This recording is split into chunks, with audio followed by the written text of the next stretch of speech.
Hello students, welcome to the PNT coaching classes learn easily and smartly. तो आज हम पढ़ने वाले हैं इलेक्ट्रोमैग्नेटिक स्पेक्ट्रम। तो चलिए स्टूडेंट्स समझते हैं क्या होता है ये इलेक्ट्रोमैग्नेटिक स्पेक्ट्रम। तो जैसे कि स्टूडेंट्स पिछले वीडियो में हमने देखे थे, हमको पता है कि इलेक्ट्रोमैग्नेटिक वेव्स क्या होती है या इलेक्ट्रोमैग्नेटिक रेडिएशंस क्या होते हैं, राइट।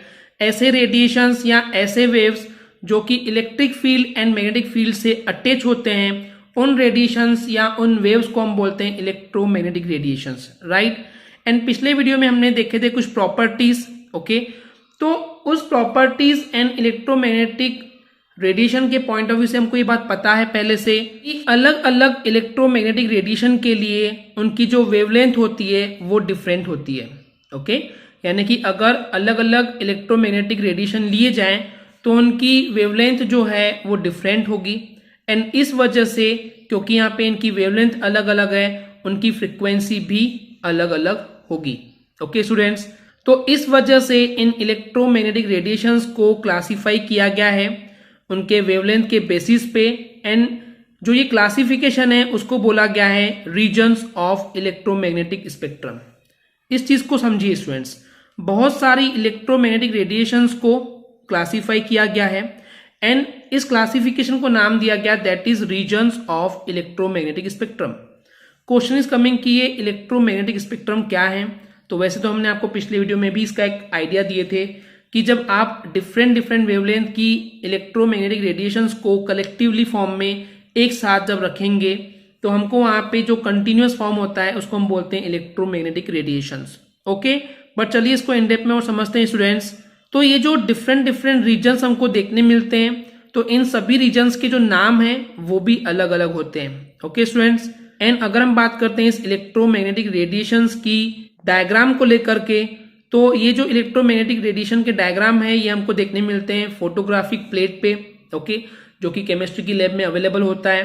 तो सिंपली क्या होता है, वहां पे इस फोटोग्राफिक प्लेट पे इलेक्ट्रोमैग्नेटिक रेडिएशन के डायग्राम देखे जाते हैं, ओके। तो नियरली हमको इस टाइप से कुछ देखने मिलते हैं, बहुत सारे अलग अलग रेडिएशन अलग अलग वेवलेंथ के बेस पे कंटिन्यूस हमको इस टाइप से एक स्पेक्ट्रम मिलता है, ओके। तो जो फोटोग्राफिक प्लेट पे हमको डायग्राम मिलता है इलेक्ट्रोमैग्नेटिक रेडिएशन का, उसी को हम बोलते हैं इलेक्ट्रोमैग्नेटिक स्पेक्ट्रम, ओके।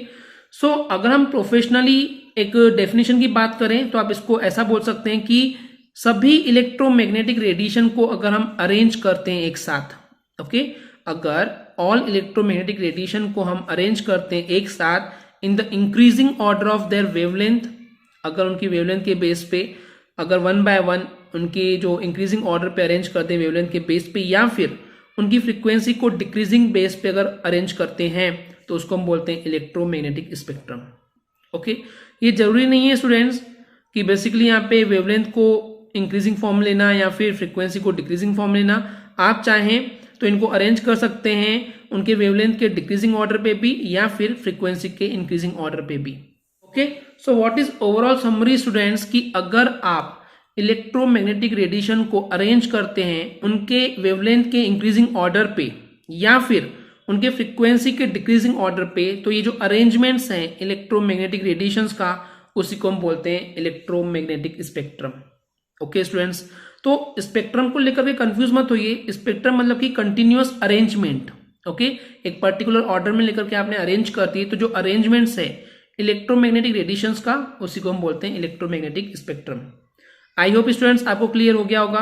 अगर आपको हमारी वीडियो से कुछ भी सीखने मिला या नॉलेज मिला तो प्लीज हमारे चैनल को सब्सक्राइब कीजिए एंड वीडियो को लाइक जरूर करें। आज के लिए इतना ही, थैंक यू।